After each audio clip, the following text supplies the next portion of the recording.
হযরত আবু বকর সিদ্দিক রাদিয়াল্লাহু আনহু বর্ণিত, তিনি বলেন, আল্লাহ রসুল কোরবানির ঈদের দিনে মিনার প্রান্তরে বিদায় হজের ভাষণে বলেছিলেন, নিশ্চয়ই তোমাদের রক্ত মানে জীবন সমূহ, তোমাদের সম্পদ সমূহ, তোমাদের পরস্পরের মান সম্মান ইজ্জত সমূহ হারামন তোমাদের উপর হারাম করা হয়েছে।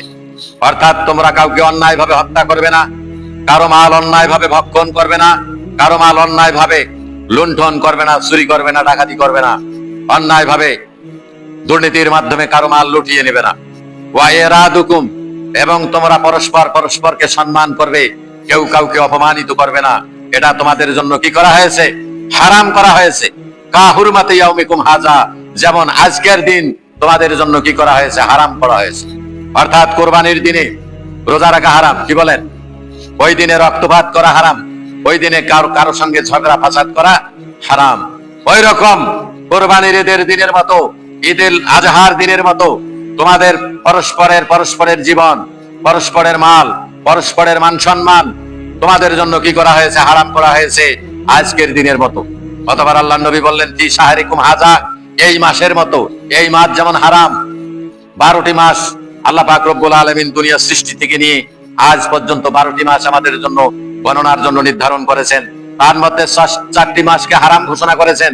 তার মধ্যে একটি মাস হলো জিলহজ। জিলহজ মাসে যুদ্ধ বিগ্রহ হারাম, এটা জাহেলি যুগেও হারাম ছিল।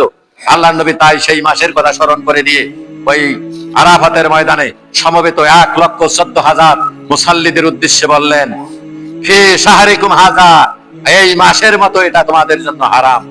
ওয়া ফি বালাদিকুম হাযা, এবং এই শহরের মতো তোমাদের জন্য হারাম। অর্থাৎ মক্কা শহরটা ছিল পৃথিবীর মধ্যে সবচেয়ে নিরাপত্তার শহর। এটা আল্লাহ পাক রব্বুল আলামিন হযরত ইব্রাহিমের আলাইহিস সালাম দোয়ার কারণে এই শহরকে কি করেছেন? নিরাপত্তার শহরে পরিণত করেছেন। ইব্রাহিম আলাইহিস সালাম যখন কাবা ঘর নির্মাণ করেছিলেন, নির্মাণ করার পর তার পুত্র ইসমাইলকে নিয়ে দোয়া করেছিলেন, ক্বালা রব্বি হাযা বালাদান আমিনা, হে আল্লাহ, এই শহরটাকে নিরাপত্তার শহর বানিয়ে দাও, বলি সুবহানাল্লাহ। এই জন্য আল্লাহ পাক রব্বুল আলামিন সাইয়েদনা হযরত ইব্রাহিম আলাইহিস সালাম এবং ইসমাইল আলাইহিস সালামের দোয়া কবুল করে মক্কা নগরীকে নিরাপত্তার নগরীতে পরিণত করেছেন। মক্কা নগরী নিরাপত্তার নগরী, এই মক্কা নগরীতে যারা প্রবেশ করবে তাদেরকে হত্যা করা হারাম।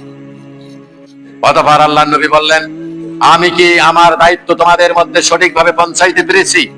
তখন উপস্থিত জনতা গগন বিদারী আওয়াজ তুলে বলেছিলেন, বালা, নাম নাম নাম, আপনি নিশ্চয়ই আপনার দায়িত্ব যথাযথভাবে পালন করতে সক্ষম হয়েছেন।